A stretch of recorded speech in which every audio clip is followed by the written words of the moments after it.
Hey guys, how are you doing?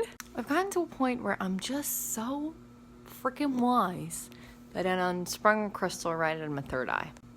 Let's just move past it. Anyway, I've been doing a lot of projects and also a lot of inner self-work. And it really brings up a lot of things that I've noticed are severe limitations within myself. And that made me think of you. Are there ways that you're limiting yourself from achieving the goals that you want to achieve? And if there are, where on earth are those bitches coming from? I guess we're gonna have to take a look and see, am I right? But seriously, let's take a peek at your limitations.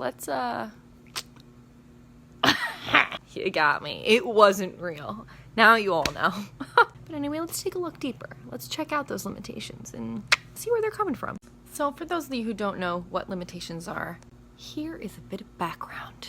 Limitations or limiting beliefs are things that have been deeply implanted in the subconscious mind that start to control and dictate the choices that you make on a daily basis. Now, for most of you, a lot of these limiting belief systems have been planted in the subconscious mind around childhood. That's really where it comes from, childhood, adolescence, stuff like that. They've been implanted by teachers, parents, friends, siblings. You know, if you're religious, you're priest, you're rabbi, I don't know, whatever. All of those guys. And although you don't think about it anymore, you may not even remember when it happened, when that idea was implanted inside of your mind.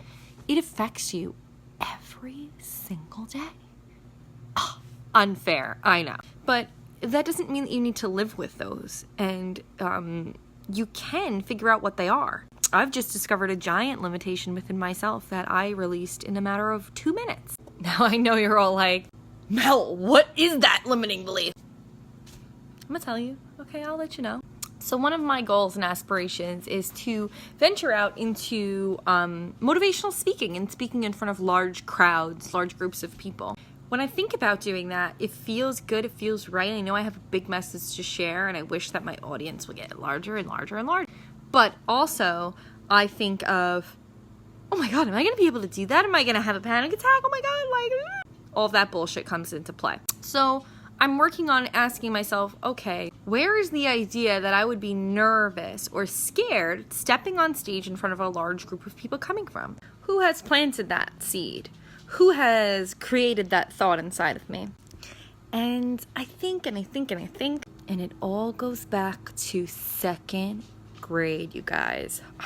Second grade, seriously. So when I think back to that time period of my life, right? I'm 7, 8 years old, right? I was super confident, super outgoing, singing, dancing, doing characters, reenacting scenes from movies and shit like that. I always really wanted to be an actress and a dancer when I was a kid. Like, that's always what I wanted to be. So I signed up for hip hop because naturally that's what I wanted to do. I wanted to dance. I fucking love dancing. And to this day, I still love dancing. So I make friends in the class. Some of the girls I went to school with were in the class, and we were big buds because I was like a different Mel. I was super confident, super outgoing. We dance so much. And then the recital comes that June. Here comes the recital. The song chosen for the recital, Who Let the Dogs Out? My absolute jam at that time. I'm psyched. I'm like, ooh, I got this. I'm gonna dance this at home. I'm gonna kill it on this stage. It's gonna be all I know I've got this. I'm gonna kill it. Everyone's gonna love me because I'm super cool. And I know who let the dogs out. The day comes, me and my mom, we're putting my hair in pigtails. They were telling you, put socks on yours. I'm like, Mom, that's bullshit. Let's put pigtails in my hair. I strut my shit up to that high school because it was my Seaford High School, which I later attended. But anyway, back to the original point of the story. I'm ready to go. We're lining up. I'm like, yes, I'm in the zone. I got this. And then my mom leans down to me and she goes, now don't be nervous, okay? Everything's going to be all right. Nobody's judging you. Nobody's thinking about you that way. Just have fun. So what do you think the fuck happened? I get nervous. I start panicking. I did. It was like, oh my God, I'm supposed to be nervous. I didn't know I was supposed to be nervous. Now I'm going to be nervous. Because our parents are trying to protect us at that time, which, Mom, I love you. Of course you're trying to protect me. But in that moment, she planted a seed. And it began to grow. So I get out on the stage. I do my thing a little timidly. More timid than I usually did. Like dress rehearsal, I was fucking popping my shit. And then at the recital, I held back a little bit. Everyone in my family told me I was great. Because if they didn't, they were dicks. But, you know, the summer goes by, I sign up for dance again in the fall. Dance is different for me this time. I want to skip it. I don't want to go as much. The recitals, the thought of the recital at the end of the year, it's sitting in there. Then the night before my recital, my dad's going to go to Italy the next day. We go out to dinner. He wants to early celebrate me. I fucking projectile vomit all over the damn parking lot. And then we go to the recital and I'm a nervous wreck the next day. And then we go out to dinner again and I'm like, Mom, I gotta throw up, take me home. And after that, I never danced again. Not like I danced at other things, but I never signed up for dance again. And it was like my favorite thing to do. Why? Because the thought of getting on that stage at the end of the year terrified me. Terrified me. Now, my mom didn't mean to do that to me. She was honestly trying to protect me. She wanted me not to be nervous. But what she didn't understand is that I wasn't nervous until she told me that maybe I should be nervous. She introduced the idea that there should be fear there and that I shouldn't deal with the fear. Kind of like if you're afraid of heights, I want you to really sit with this. If you're afraid of heights, I want you to think of the first time you were in a very high up place. Maybe you were going on the Ferris wheel, or maybe you were at the top of the Empire State Building and you're about to look down. Think about who was with you. Think about what they said right before you got on. Did they say, now we're going to go really high up, but don't be afraid? That was why you were afraid. Mind blown. Every limiting belief you have about yourself was introduced at a very early on point and just reinforced throughout the years because somebody that was important to you told you maybe you kind of could be afraid, just a little. Now, I'm going to tell you how to fix this, okay? Visualization is probably one of the most powerful tools that we can use at this point in time. Visualization is just picturing yourself in that situation or in a future situation and just dominating whatever it is that you're thinking about doing. So what I did, I went back to that point in time where my mom went, now don't be afraid. No one's judging you.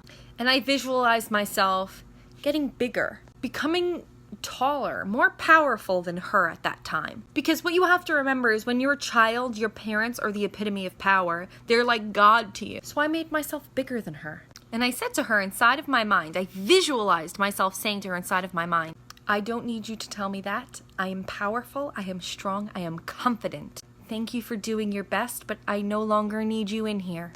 What? Simple as that. Simple as that. And it's gone. I erased it. Now I visualize myself in the future, about to enter a stage where there are thousands of people waiting to hear my words, waiting for me to speak to them.